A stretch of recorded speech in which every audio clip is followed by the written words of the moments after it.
Hello, Elk Grove, and welcome to another student-produced episode of EGU News.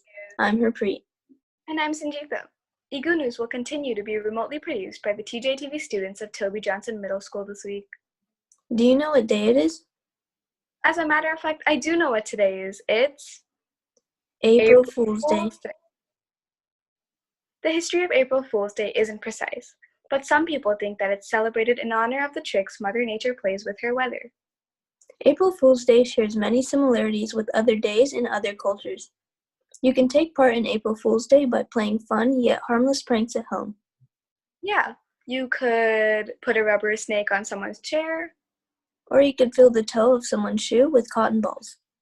Have fun with your fooling today. But remember that to have fun, your prank should be harmless. Staying at home has confused everyone's daily routine. Let's take a look at how Harpreet spends her time at home. Being stuck at home can be very challenging. Video games and TV can only keep us occupied for so long. Here's what we're doing to make the most of our time.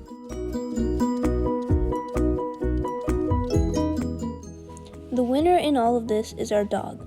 We spend a lot more time with him and he gets more attention.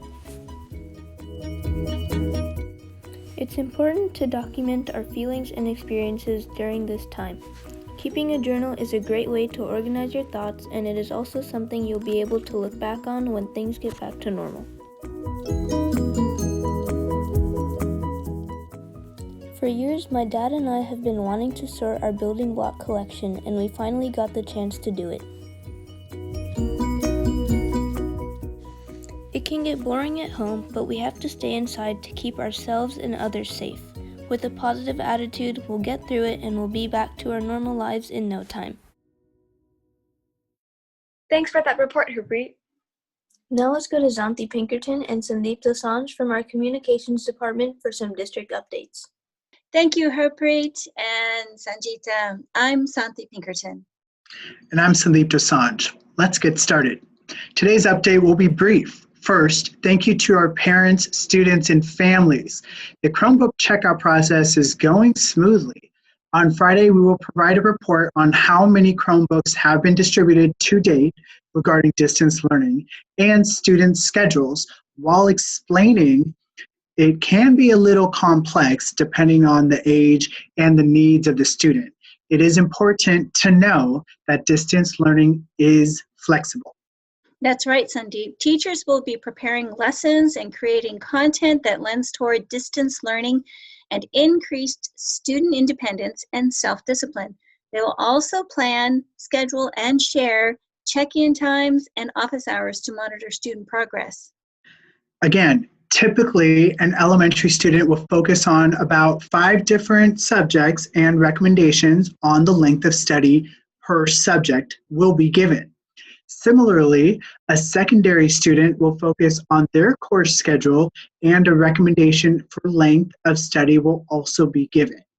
And all students will be encouraged to do a minimum of 30 minutes of physical activity per day, and physical activity ideas at home will be offered and mindful of current conditions. Furthermore, on distance learning today, get this, Sandeep. California's governor made some big announcements, and if you have a chance to watch it, we highly encourage you and recommend that you do so on the state's webpage. And I also went ahead and shared it on the district's Facebook page, which is at Elk Grove Unified. Wonderful. So one of the big announcements that was made today was to ensure that remote learning is accessible to all. Google will make available Chromebooks and Wi-Fi to students, and they recognize that with several classrooms moving to educating students via conferencing such as Zoom, videos, and other digital services, a strong internet access is required, and Google and the state of California hope to bridge the digital divide. Wow, I mean, that's huge. It's marvelous. I mean, what I heard was that Google will provide 100,000 points of access to improve Wi-Fi and broadband capacity. This is specifically targeting rural areas or rural households with the unlimited and high quality connectivity being free of charge for at least 3 months. That's big. great. So, and in our broadcast, we'll be providing the link to the announcement from Google. And I think you're also, to your point, in social media. It's going to be out there in social media too. Yes, it already is. So make sure you look at today's Facebook post that was made earlier this afternoon. And one other thing to know is Elk Grove Unified is quite big, and we do have large chunks of our students that live in rural areas, including Wilton, including Slough House, including areas around Franklin Elementary. So, this news is really going to benefit a lot of our families. Good point. I'm glad you brought that up. We had lots of parents who are asking us from those outlying areas what kind of connection they can get. So now, cross our fingers that's Google stepping up will be able to really help us with that. So more information for parents and resources that to prepare for distance learning will be shared soon on the district's website. In the meantime, be sure to check out our enrichment and fun activities that we have available already on the EGUSD Family and Community Resource page. And remember that social and emotional learning during this time continues to be very important. It's so crucial for students to understand, have self-awareness, to be able to express if they have anxiety, so that they can get help and so that parents can help them. Also, our drive-through grab-and-go meal service is still operational, and they're very busy every day. I was out there today at Franklin High School, and meals were being delivered.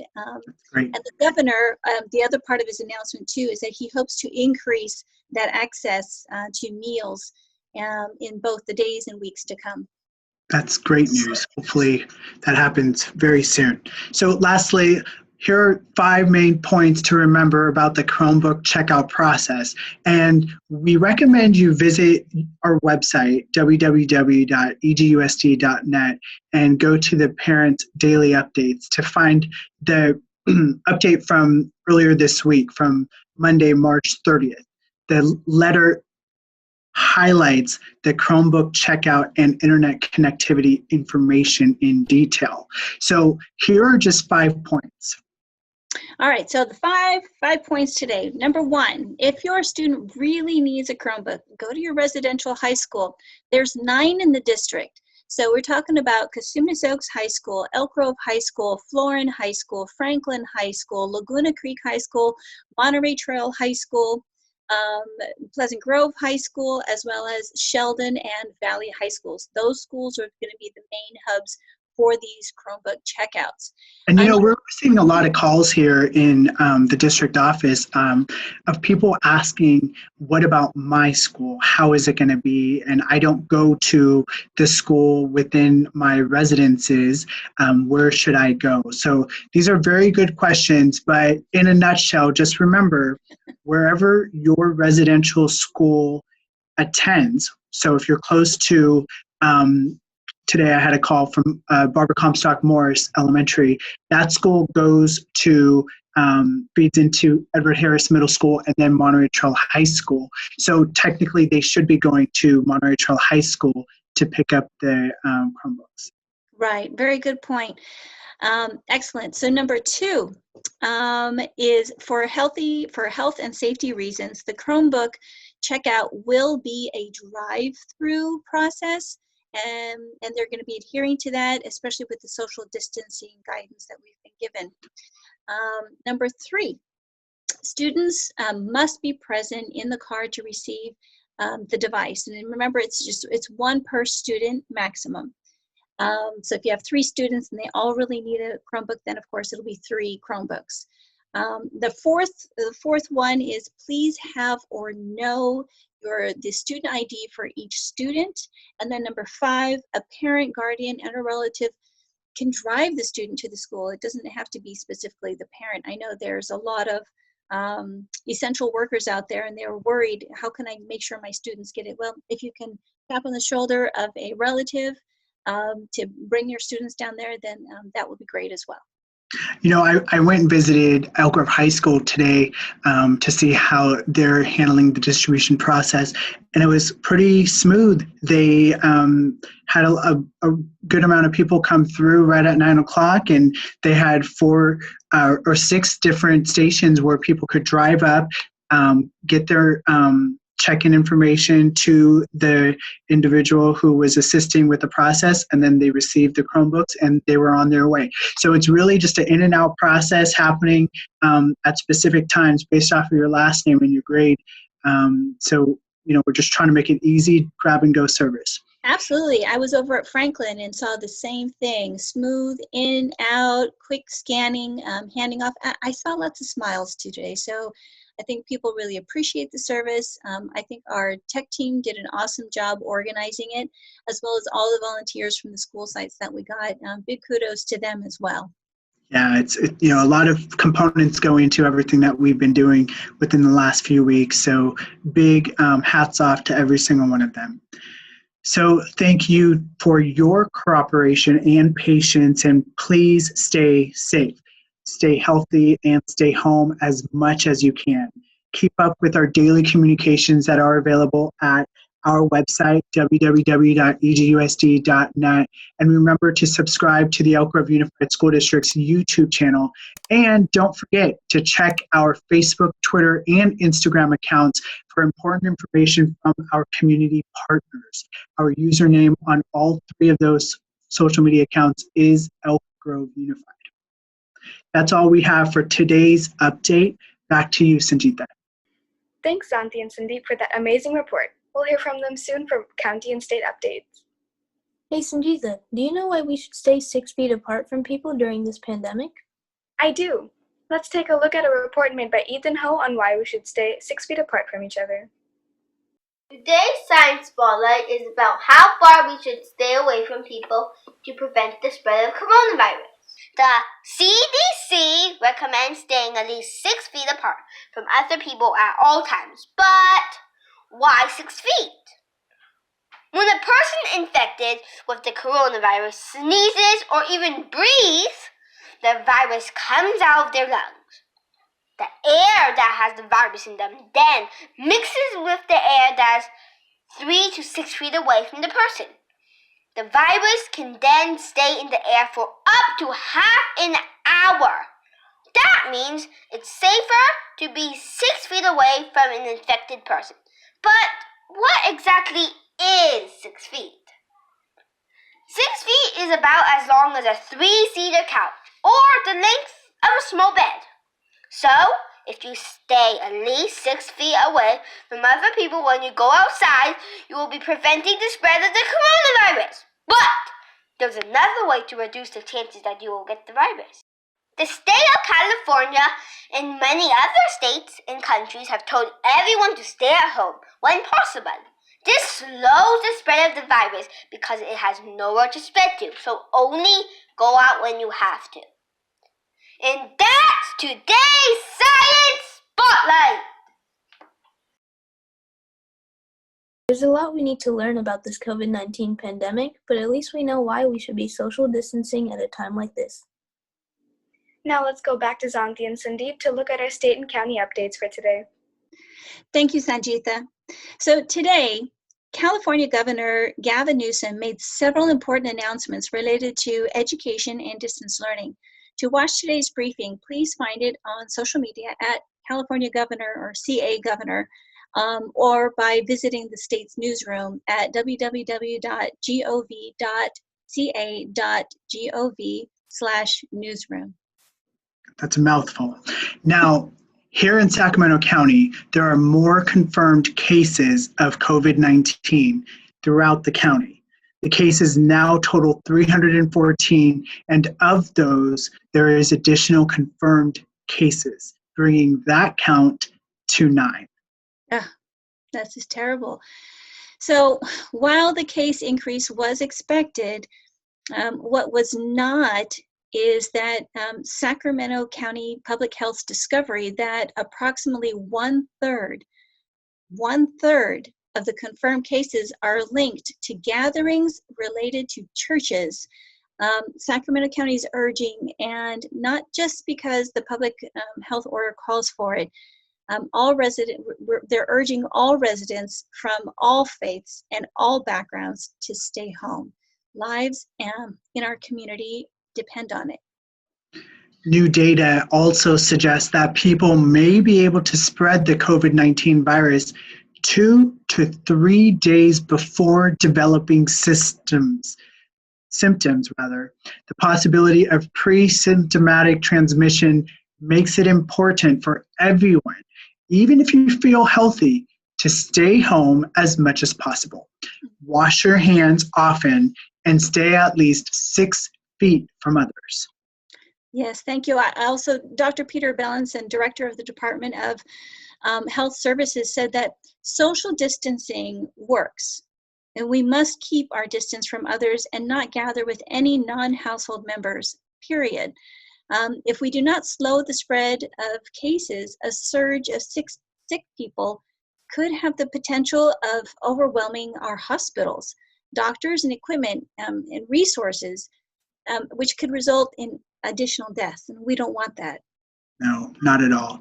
With people staying home to stagger virus exposure and our hospitals implementing their surge plans, such as canceling elective surgeries, these elements will allow our hospitals systems to work optimally to save the most lives during COVID-19. Exactly. So while essential business remains open, residents should also minimize trips to these businesses, such as going grocery shopping just once a week rather than every day. Sacramento County commends all who have compiled but everyone who's complied with the public health order. However, for the smaller group of individuals, businesses, and faith groups that are not following the COVID-19 public health order, the county is working to educate them about the importance of protecting themselves and protecting all of us in our community from COVID-19. Beginning today, case numbers on the Sacramento County COVID-19 website will be updated monthly through Friday.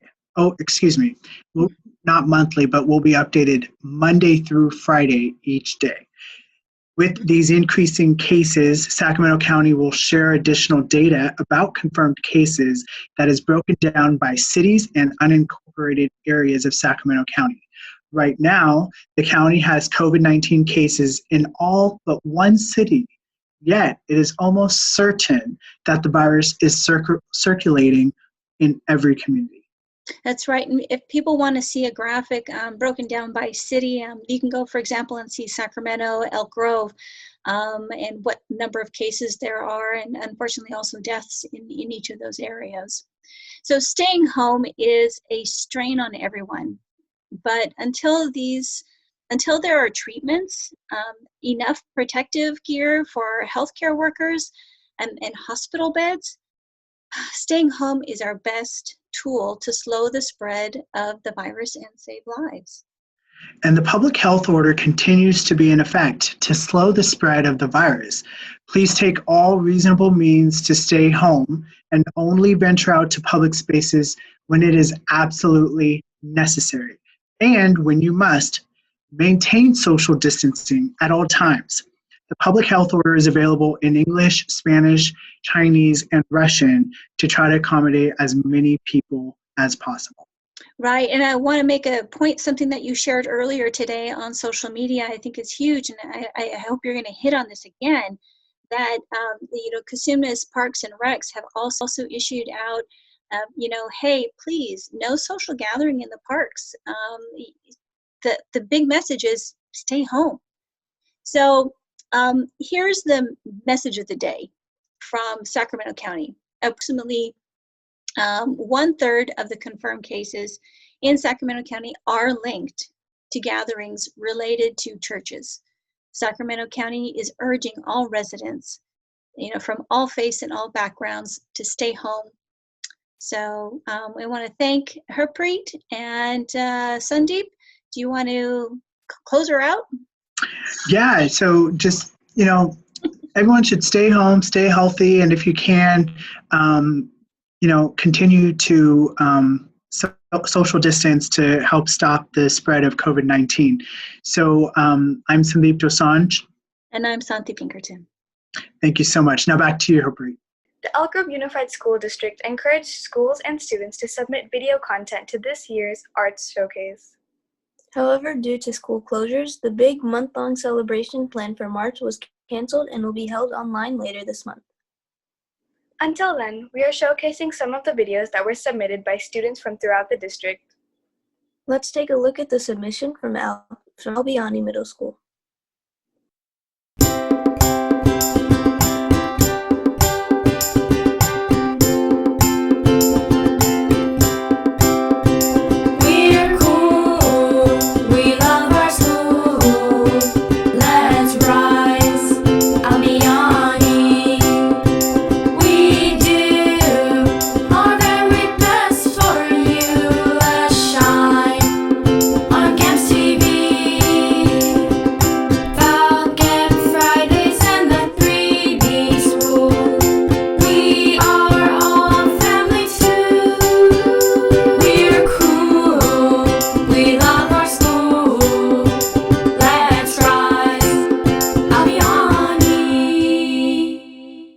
What's your favorite part about doing the show? I would say being with my theater family. Acting.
And that's it for today's show. We'll see you on the next episode of EGU News. I'm Sangeeta. Thanks for watching. And I'm Harpreet. Until tomorrow, stay safe, everyone.